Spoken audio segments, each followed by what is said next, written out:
பட்டரை வந்து மெல்ட் பண்ணிக்கலாம். ப்ரெட்டு வாங்கிட்டு வந்தேன், 4 வாங்கிட்டு வந்தேன்னா சரி வந்து நாய்க்கு வந்து கொண்டு வச்சுட்டேன். ஸோ இப்போ இந்த மாதிரி இது கட் பண்ணியிருக்கேன். பாவ் பஜ்ஜி சாப்பிட்டே ஆகணுன்ற மெயின் செட் வந்துச்சு. ஸோ அதனால் சப்பாத்தி கேன்சல் பண்ணிவிட்டு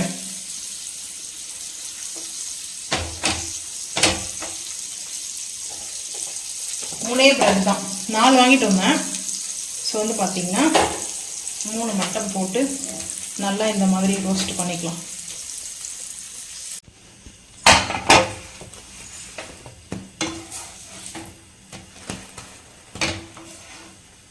ஏன்னா அப்போ தான் வந்து சாப்பிட்றதுக்கு வந்து நல்லா இருக்கும். இந்த பட்டர்லாம் இருக்குல்ல, நல்லா ரோஸ்ட் ஆகிடுச்சு. மும்பையில் வந்து பார்த்திங்கன்னா இது ரொம்ப ரொம்ப ஃபேமஸ்ஸு. எல்லா இடத்துலையும் பார்த்திங்கன்னா ஸ்ட்ரீட் ஃபுட்டாக வந்து இது வச்சுருப்பாங்க. டெய்லி வந்து இது சாப்பிட்டா கூட பார்த்திங்கன்னா வந்து போர் அடிக்காது. ஏன்னா அந்த மாதிரி ஒரு டேஸ்ட் வந்து நல்லா இருக்கும். இதில் வந்து அந்த இதெல்லாம் செஞ்சுருப்பாங்க. ஸோ அந்த மாதிரி தான் இது லைட்டாக கொஞ்சம் இதுவாகிடுச்சு. ஸோ பிளேட்டிங் பார்த்துக்கலாம். நல்லா ரோஸ்ட் ஆகிடுச்சு. இது வந்து பார்த்திங்கன்னா இந்த பட்டரோடு வந்து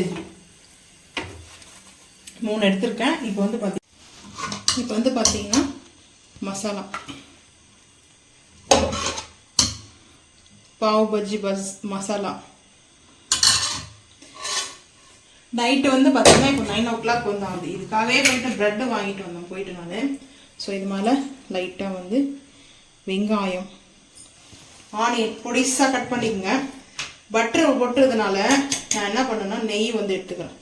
பட்டர் வந்து ஆல்ரெடி வந்து போட்டாச்சு இல்லையா ப்ரெட்டுக்கு பட்டர். ஸோ இதுலேயும் பட்டர் வந்து சேர்த்தோன்னா ஒரே டேஸ்ட் வேண்டாம். ஸோ இது நெய் வந்து சேர்த்துக்கிறேன். எனக்கு நெய் பிடிக்கும். ஸோ அதனால் நான் நெய் வந்து சேர்த்துக்கிறேன். உங்களுக்கு வந்து பார்த்தீங்கன்னா பட்டர் கூட போட்டுக்கோங்க. பட்டர் தான் வந்து போடுவாங்களே மும்பையில் வந்து பார்த்தீங்கன்னா. இன்னும் கொஞ்சம் வெங்காயம் லைட்டாக போட்டு அதுக்கப்புறம் கொத்தமல்லி ஃபைனலாக. ஸோ இது வந்து பாவ் பஜ்ஜி மசாலா வந்து ரெடி ஆகிடுச்சு. இது வந்து பார்த்தீங்கன்னா ஆயிலில் ரோஸ்ட் பண்ணி வச்சுருக்கிற க்ரீன் சில்லி, இதுக்கப்புறம் வந்து லெமன் கட் பண்ணி வச்சுருக்கேன். லெமன் வந்து டிராஃப்ட் நம்ம அது மாதிரி பிழிஞ்சிட்டு அதுக்கப்புறம் நம்ம ப்ரெட்டை வந்து நம்ம அதை வந்து பார்த்தீங்கன்னா கட் பண்ணி வச்சு சாப்பிடும்போது வேறு லெவலில் இருக்கும் டேஸ்ட்டு. இதுதான் வந்து பாவ் பஜ்ஜி மசாலா. இதில் வந்து அந்த இது வைப்பாங்க, க்ரீன் சட்னி வைப்பாங்க, ரெட் சட்னி வச்சுட்டு அதுக்கப்புறம் அந்த பொட்டேட்டோ வந்து பால் செய்வாங்க, அதுதான் வந்து பாவ் பஜ்ஜி. ஸோ இந்த மாதிரி மசாலா வச்சு கொடுக்கும்போது ரொம்ப ஹாப்பியாக இருக்கும். நாங்கள் வந்து பார்த்தீங்கன்னா டின்னர் எங்களுக்கு இப்படி தான் வந்து சாட்டர்டே டின்னர் இதுதான் நாங்கள் வந்து செஞ்சுருக்கோம். உங்கள் வீட்டில் ஹை காய்ஸ், ஈவினிங் டைம் வந்து பார்த்தீங்கன்னா இன்றைக்கி வந்து மார்னிங் குக் பண்ணவே இல்லை. ஸோ வந்து பார்த்தீங்கன்னா பட்டாணி ஊற வச்ச கிரேவி வைக்கலாம்னு சொல்லிட்டு இப்போ வந்து பார்த்தீங்கன்னா ரோட்டு கடை ஸ்டைலில் வந்து பார்த்தீங்கன்னா பட்டாணி மசாலா வந்து செய்கிறதுக்கு நான் வந்து பச்சை பட்டாணி ஊற வச்சுருக்கேன். ஸோ அதுக்கப்புறம் வந்து பொட்டேட்டோ உருளைக்கிழங்கு மேலே வந்து அந்த தோலெல்லாம் சீவிட்டு கட் பண்ணி வச்சுருக்கேன். இந்த பச்சை பட்டாணி நம்ம வந்து பார்த்திங்கன்னா குக்கரில் ஒரு ஹேண்டலில் வந்து பார்த்திங்கன்னா வீடியோ எடுத்துகிட்ருக்கேன். ஸோ அதனால் கொஞ்சம் அட்ஜஸ்ட் பண்ணிக்கோங்க. இப்போ வந்து பார்த்திங்கன்னா ஸ்டாண்டில் வச்சுட்டோன்னா இந்த வீடியோ கரெக்டாக வந்துடும். ஸோ வந்து பார்த்திங்கன்னா இப்போ பச்சை பட்டாணி வந்து குக்கரில் வந்து வச்சுருக்கோம். 4 விசில் வந்து போதும். கூடவே வந்து பார்த்திங்கன்னா உருளைக்கிழங்கும் சேர்த்துக்கலாம். எதுக்காக உருளைக்கிழங்குன்னு நான் மசாலா செய்யும்போது வந்து சொல்கிறேன். இது வந்து ஈவினிங்கில் வந்து நம்ம அந்த ரோட்டு கடையெல்லாம் போயிட்டு பானிபூரி சாப்பிட்டோம் இல்லையா, ஸோ அந்த மாதிரி நம்மளுக்கு வந்து இந்த சுண்டல் மசாலா நல்லாயிருக்கும். ஸோ இப்போ வந்து பார்த்திங்கன்னா உருளைக்கிழங்கு வந்து சேர்த்துக்கிறேன். உருளைக்கிழங்கு ஒரு 2 உருளைக்கிழங்கு பெரிய சைஸில் எடுத்துருக்கேன். அதுக்கப்புறம் உப்பு வந்து கொஞ்சம் தேவையான அளவுக்கு கல் உப்பு வந்து போட்டாச்சு. அடுப்பு ஆன் பண்ணியாச்சு. இப்போ வந்து பார்த்திங்கன்னா பட்டாணி நல்லா வந்து குக் ஆகணும். ஸோ இதில் வந்து ஆயில் கொஞ்சம் சேர்த்துக்கலாம். நான் வந்து பார்த்திங்கன்னா இப்படி தான் வந்து செய்வேன். கொஞ்சமாக ஆயில் வந்து நம்ம சேர்க்கும் போது சட்டுன்னு வந்து அது கொஞ்சம் குக் ஆகிடும். ஆயில் வந்து கொஞ்சம் ஊற்றியாச்சு. இப்போ வந்து பார்த்திங்கன்னா ஆயில் வந்து சேர்த்தாச்சு. நம்ம உருளைக்கிழங்கு வந்து சேர்த்துருக்கோம். இப்போ இந்த டைமில் அது வந்து பார்த்திங்கன்னா கரெக்டாக சரியாக போயிடும். நம்ம இப்படி ஒரு ஷேக் பண்ணிட்டா போதும். ஸோ வந்து பார்த்திங்கன்னா தண்ணி இவ்வளோவே போதும், ஏன்னா அதிகமாக வேண்டாம். இப்போ வந்து பார்த்திங்கன்னா ஒரு 4 விசில், அதுக்கப்புறம் வந்து ப்ரெஷர் வந்து ரிலீஸ் பண்ணிவிட்டு மசாலா சேர்த்துக்கு எப்படி பார்த்துக்கலாம் வாங்க.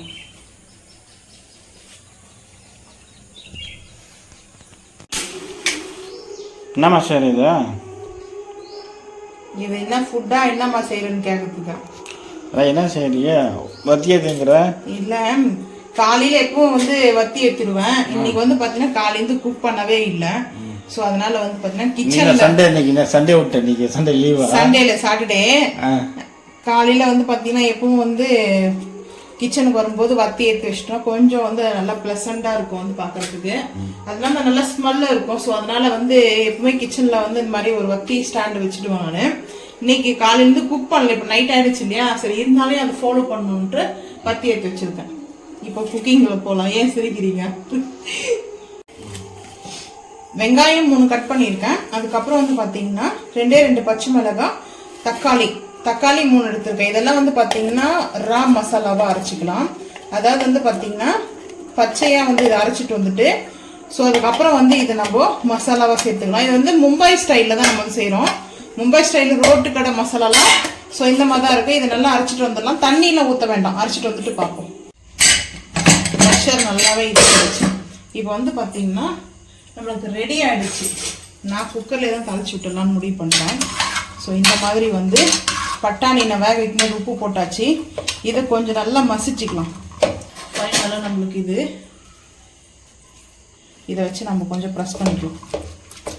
பட்டாணியும் தெரியணும், ஆனால் அந்த கொஞ்சம் அந்த கிரேவி மாதிரி வரணும். ஸோ அதனால தான் உருளைக்கிழங்கெல்லாம் நான் இதுலேயே நல்லா மசிச்சுடுவேன். உருளைக்கிழங்கு போட்டோம்னா அந்த வளவளப்பு தன்மை வரும். ஸோ அதனால தான் வந்து பார்த்தீங்கன்னா உருளைக்கிழங்கு நான் வந்து போட்டதுக்கு காரணமே. இது வந்து மும்பையில் வந்து உருளைக்கிழங்கு தான் சேர்ப்பாங்க. அது கூட கார்ன்ஃப்ளவரு, அதுக்கப்புறம்லாம் கடலை மாவு கரைச்சி ஊற்றுவாங்க தண்ணியில். எனக்கு வந்து அது செட் ஆகும். ஏன்னா அந்த டேஸ்ட் வந்து வேற மாதிரி கொடுக்கும். இந்த உருளைக்கிழங்கு போட்டு செஞ்சு பாருங்க, இந்த மசாலா அடிச்சிக்கவே முடியாது. டேஸ்ட் அவ்வளோ சூப்பராக இருக்கும். இப்போ உருளைக்கிழங்கு போட்ட மாதிரி தெரியல, ஒரு கிரேவி மாதிரி வருது பார்த்தீங்களா? நான் டைட்டாக அடிச்சு இப்போ இது வந்து வேற பாத்திரத்துக்கு வந்து மாற்றிக்கிறேன். இந்த பாத்திரத்தில் வந்து நெய் காசணும் இல்லையா, நெய் இருக்குது. ஸோ அதுலேயே வந்து அப்படியே சேர்த்துக்கலாம். நெய் ஊற்றி வச்சுருக்கேன் பாட்டிலில். ஊருக்கு வேறு நெய் கேட்டாங்க, எடுத்துகிட்டு போனோம். சரி இது மாற்றிக்கலாம். குக்கர் வச்சாச்சு, மாற்றிட்டேன். இந்த குருவி வந்து என்ன பண்ணியிருந்தது, எட்ஜஸ் போட முடியாத அளவுக்கு வந்து வீடு கட்டிஞ்சு ஃப்ரீயாக வாடகை இல்லாமல். இப்போ பார்த்தா காலி பண்ணிட்டு போயிட்டு சொல்லாம வாடகை கேட்டேன். அதனால தான் சொல்லாம காலி பண்ணி போயிட்டு நானே பார்க்கல. 2 நாளைக்கு முன்னாடி வாடகை கேட்டேன். அது கிட்ட வாடகை இல்லாமல் எதுக்கு நான் கேட்டேன். நல்லதுதான், பரவாயில்ல. அதுவே பாவம் ஏதோ ஒரு இதுல வந்து ஃப்ளோர்ல வீடு கட்டிடுச்சு. அது வந்து பாத்தீங்கன்னா குட்டிலாம் ஒரு போடும் நினைச்சு நானும் அது சவுண்ட் எல்லாம் நல்லா கேட்கறதுக்கு பாட்டும் கத்திட்டே இருக்கும். நம்ம வீட்டுல அங்க கத்திட்டு இருக்கோம்ல, நிறைய குட்டிங்கெல்லாம் போட்டு 3 வருஷமா குருவிய அந்த இடத்த விட்டே போல, அங்கேயே இருந்துச்சு. ஆமா, ரொம்ப ஹாப்பியா இருக்கும் அது வந்து பார்க்கும்போது. இப்போ வந்து பாத்தீங்கன்னா அடுப்பு ஆன் பண்ணிட்டு குக்கரை வச்சிருக்கேன். நான் குக்கர்லேயே தான் வந்து நம்ம தாளிச்சு ஒரு விசில் விட்டுருமா சரியா இருக்கும். இப்போ வந்து பார்த்தீங்கன்னா ஆயில், ஃபார்ச்சுனர் ஆயில் தான் வந்து சேர்த்துக்கிறேன். கொஞ்சமாக ஆயில் வந்து சேர்த்துக்கிறேன். ஆயில் சேர்த்துட்டு சிம் பண்ணிக்கலாம். சிம் பண்ணிட்டு ஸோ இப்போ அரைச்ச அந்த இருக்கு இல்லைங்களா, வெங்காயமும் அதுக்கப்புறம் வந்து தக்காளி, பச்சை மிளகாய் இது வந்து சேர்த்துக்கலாம். கொஞ்சம் கேமரா அப்படியே திருப்பிடுங்க, ஏன்னா சில எடுக்க ஆரம்பிக்கும்.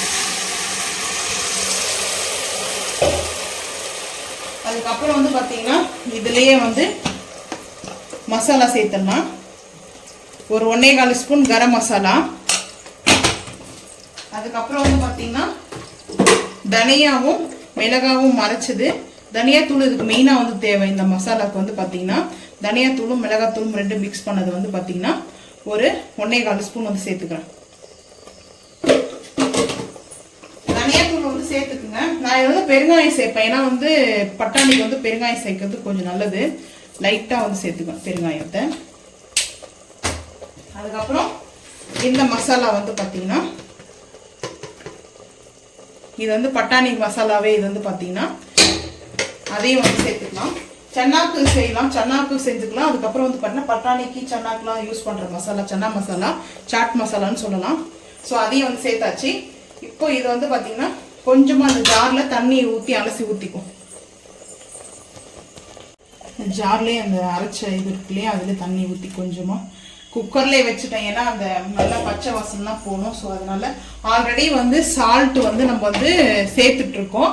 இருந்தாலும் இப்போ வந்து பார்த்தீங்கன்னா சும்மா ஒரு பிஞ்ச் அளவுக்கு வந்து நான் சேர்க்குறேன்.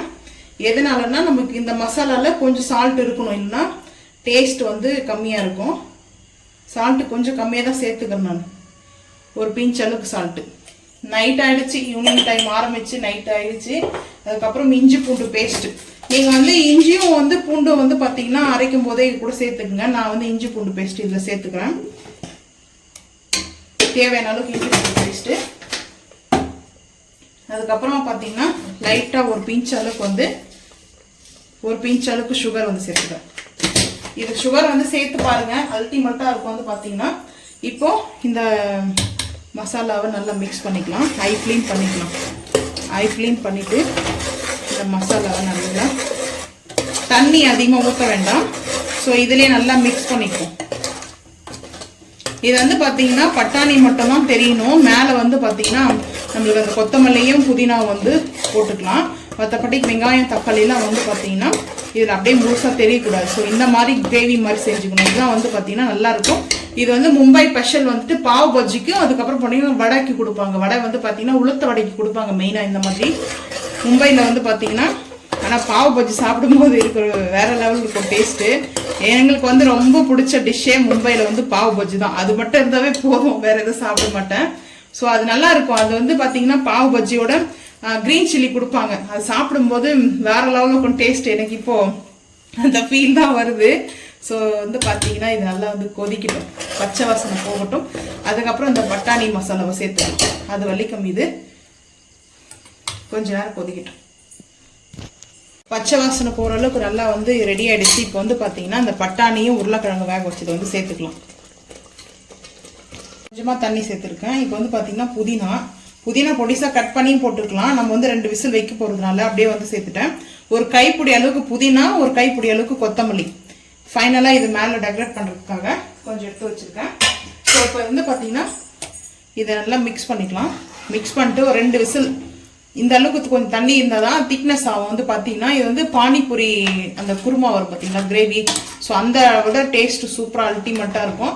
இது வந்து பார்த்தீங்கன்னா கொஞ்சம் டைட் ஆகும். ஸோ உருளைக்கிழங்குலாம் போட்டிருக்கிறதுனால இப்போ 2 விசில் வந்து பார்த்தீங்கன்னா நான் அப்படியே மூடி போட்டு வச்சுருக்கேன். 2 விசில் வந்ததுக்கப்புறம் ஒரு 5 நிமிஷம் ப்ரெஷர் வந்து ரிலீஸ் ஆனதுக்கப்புறம் நம்ம ஓப்பன் பண்ணி பார்த்துக்கலாம். 2 விசில் வந்து வச்சு எடுத்தாச்சு. ப்ரெஷர் வந்து பார்த்தீங்கன்னா ரிலீஸ் ஆகிறதுக்கு முன்னாடி நானே ஓப்பன் பண்ணிட்டேன். ஏன்னா வந்து பார்த்தீங்கன்னா அவ்வளோ வெயிட் பண்ண முடியாது. ஸோ வந்து பார்த்தீங்கன்னா சுட சுட இருக்குது. இந்த மசாலா வந்து பார்த்தீங்கன்னா இல்லை. ஸோ அதனால பசிக்கும் இல்ல, காலையில எந்த ஃபுட்டு சாப்பிடலாம் கொஞ்சம் பசிக்கு தான் செய்யும். நான் இன்னைக்கு கொஞ்சம் ரெஸ்ட் எடுத்துட்டேன், நல்லா தூங்கிட்டேன். ஸோ அதனால தான். அதுக்கப்புறம் வந்து பார்த்தீங்கன்னா இந்த பவுலில் வந்து மாற்றிக்கலாம். இந்த அளவுக்கு தான் கொஞ்சம் திக்னஸ் இருக்கும். ரொம்ப வந்து பார்த்தீங்கன்னா திக்னஸாக இருக்கக்கூடாது. இந்த கிரேவி டைப்புக்கு இருந்துச்சுன்னா தான் சூப்பராக இருக்கும். ஸோ இந்த மாதிரி ஒரு பிளேட்டில் வந்து வச்சுட்டு பாவ் பஜ்ஜி வச்சு கொடுப்பாங்க. பாவ் பஜ்ஜி மசாலா எங்களோட ஃபேவரட்டே அதுதான் மும்பை டிஷ்ல. மும்பையில் இருக்கிற வரைக்கும் நல்லா சாப்பிடுவோம். இப்போ இங்கே பட்டர் மசாலா இப்போ வந்து பார்த்தீங்கன்னா இந்த மாற்றியாச்சு. இன்னொரு பிளேட்டுக்கு வந்து மாற்றிக்கும். இப்போ சுட சுட இருக்குது. இந்த பட்டாணி மசாலா வந்து பார்த்தீங்கன்னா அவ்வளோ டேஸ்ட்டாக அடிச்சிக்க முடியாது. எதுக்காக வந்து சுகர் வந்து சேர்த்தோம்னா அஜரமோட்டோ சேர்ப்பாங்க டேஸ்ட்டுக்காக. சரிங்களா, எல்லா இடத்துலையுமே டேஸ்ட்டுக்கு அதுதான் சேர்ப்பாங்க. இந்த டேஸ்ட்டுக்கு வந்து பார்த்தீங்கன்னா நம்ம ஒரே ஒரு பிஞ்ச் அளவுக்கு சுகர் சேர்த்தோம்னா அந்த டேஸ்ட் வந்து பார்த்தீங்கன்னா சூப்பராக இருக்கும். ஸோ அதனால தான் நல்லா வந்து ஒரு பவுல் அளவுக்கு எடுத்துக்கலாம். மிச்சம் இருக்கிறது வந்து பார்த்தீங்கன்னா ஒரு 4 சப்பாத்தி செஞ்சோம்னா சரியாக போயிடும். அதான் டின்னர் ஆகிடும். டின்னர் தான் இப்போ நாங்கள் வந்து செஞ்சுட்டு இருக்கிறதே வந்து பார்த்தீங்கன்னா. ஸோ இப்போ இதுக்கு மேலே வந்து அப்படியே வச்சாச்சு.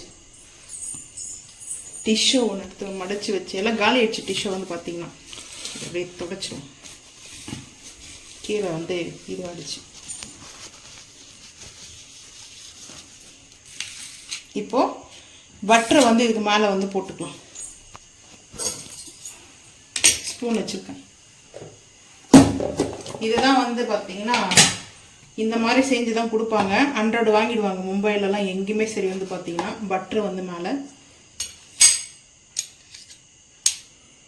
நல்லா அது மெல்ட் ஆகும் வந்து பார்த்தீங்கன்னா. எந்த அளவுக்கு வந்து பட்டர் வேணுமோ அந்த அளவுக்கு வந்து எடுத்துக்குங்க. உங்களுக்கு பட்டர் வேணான்னு சொன்னீங்கன்னா நீங்கள் வந்து நெய் கூட வந்து சேர்த்துக்கலாம். கட்டம் கட்டமாக கட் பண்ணி போடுவாங்க அப்படியே. ஆமாம், இப்போ டைம் இல்லை எனக்கு வந்து பார்த்தீங்கன்னா பசிக்க ஆரம்பிச்சிருச்சு. ஸோ அதனால் டைம் இல்லை. இது வந்து கேரட் வந்து சேர்ப்பாங்க. துரு வந்து ரொம்ப பொடிசாக கட் பண்ண வெங்காயம் ரொம்ப பொடிசாக கட் பண்ணிக்கோங்க. மெல்ட் ஆகுது பாருங்க. அந்த மெல்ட் ஆகும்போது சூப்பராக இருக்கும் பார்க்கறதுக்கு. பட்டர் சுட சுட இது மேலே 2 பாவை சூடு பண்ணி அப்படியே கொடுப்பாங்க. பாவ் பஜ்ஜினாவே. ஆனால் எங்கேயாவது இங்கே பாவ் பஜ்ஜி செஞ்சாங்கன்னா போயிட்டு அதை கூட மிர்ச்சி கூட கொடுப்பாங்க, மிளகாய். நல்லா இருக்கும். அதுக்கப்புறம் வந்து பார்த்தீங்கன்னா கொத்தமல்லி வந்து சூப்பராக இருக்கும். இன்னைக்கு நம்ம வீட்டிலே செஞ்ச பாவ் பாஜி மசாலா சூப்பராக இருக்கு. ஆனால் பாவு வந்து நம்மளே செஞ்சுட்டு இருக்கலாம். அதுனா சிம்பிள் தான், செஞ்சுறது ஒன்றும் பெரிய விஷயம் இல்லை. ஸோ இதுவே வந்து பார்த்தீங்கன்னா பட்டாணி குருமாவுக்கு வந்தது எப்படியோ டிஷ்ஷு வந்து மாறிடுச்சு. அதுக்கப்புறம் வந்து பார்த்தீங்கன்னா லெமன் வேணும்னா நீங்கள் வந்து சேர்த்துக்குங்க. நான் வந்து லெமன் சேர்த்துக்குவேன். லைட்டாக அந்த புளிப்பு இருக்கும். ஸோ அதனால தான். பெப்பர் வந்து வேணும்னா சேர்த்துக்கலாம். நான் லைட்டாக வந்து பெப்பர் வந்து சேர்த்துக்க போகிறேன். பெப்பர் சேர்த்தோம்னா இன்னும் சூப்பராக இருக்கும், அட்டகாசமாக இருக்கும் வந்து பார்த்தீங்கன்னா. ஸோ ஈவினிங் டைமில் வந்து குழந்தைங்களுக்கு இந்த மாதிரி செஞ்சு கொடுங்க, நல்லாயிருக்கும் சாப்பிட்றதுக்கு. இப்போ நைட் வந்து 7 o'clock ஆகிடுச்சு. அவ்வளோதான் வந்து பார்த்தீங்கன்னா முடிஞ்சிச்சு. பாவ் பஜ்ஜி மசாலா வந்து ரெடி. ஸோ இந்த மாதிரி நீங்கள் வந்து ரெஸ்டாரண்ட் ஸ்டைலில் வந்து நீங்களே வந்து வீட்டிலே செய்யலாம். இது வந்து பார்த்தீங்கன்னா அவ்வளோ டேஸ்ட் சூப்பராக இருக்கும். நல்லா ஒரு மிக்ஸ் பண்ணிட்டு அதுக்கப்புறம் சாப்பிடும்போது பாருங்கள் சூப்பராக இருக்கும். அந்த பட்டர் நல்லா மெல்ட் ஆகிருக்கு. நீங்களும் இந்த மாதிரி செஞ்சு பார்த்துட்டு மறக்காமல் வந்து கமெண்ட் பண்ணுங்கள். இந்த ரெசிபி பிடிச்சிருந்துச்சுன்னா மறக்காமல் வந்து ஷேர் பண்ணுங்கள், சப்ஸ்கிரைப் பண்ணுங்கள், பெல் ஐக்கான் வந்து கிளிக் பண்ணுங்கள், மறக்காமல் சேனல் வந்து ஃபாலோ பண்ணுங்கள். அப்போ தான் நம்ம போகிற வீடியோ உங்களுக்கு நோட்டிஃபிகேஷனாக வரும். தேங்க்யூ.